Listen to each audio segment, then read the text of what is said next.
भगवान ने 64 दिनों में गुरु के आश्रम में रहकर 64 तरह की विद्याएं ग्रहण की। और जब गुरु दक्षिणा की बारी आई तो गुरु ने तो कुछ नहीं कहा, लेकिन माता रोने लगी। कन्हैया कहते हैं, मैया क्यों रो रही हो?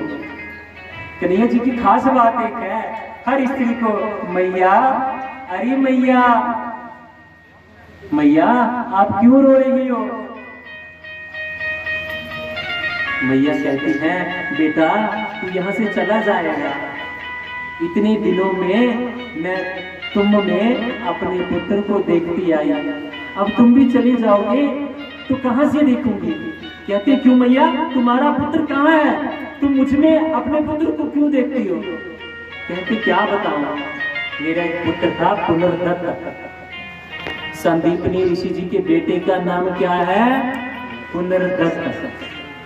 कहते हैं एक बार वो नदी में स्नान करने गया और ऐसा गया कि दोबारा नहीं आया।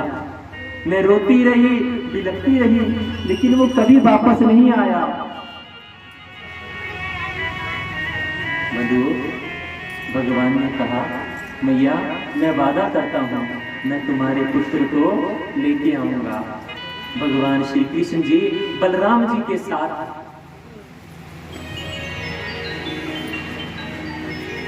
यमलोक में गए। वहां पर यमराज जी ने कहा कि पुनर्दत्त का शरीर तो खत्म हो चुका है, लेकिन मेरे पास आत्मरूपी ज्योति है, मैं वो आपको प्रदान कर सकता हूं।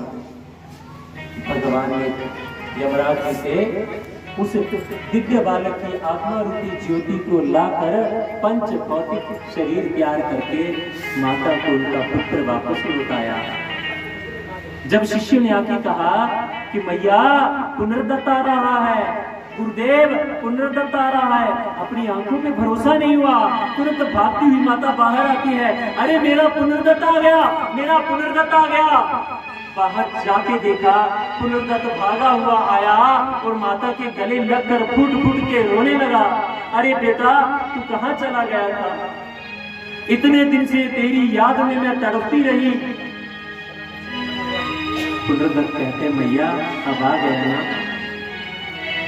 बंधु, भगवान श्री कृष्ण जी को हजारों आशीर्वाद देते हुए गुरु माता ने विदा किया।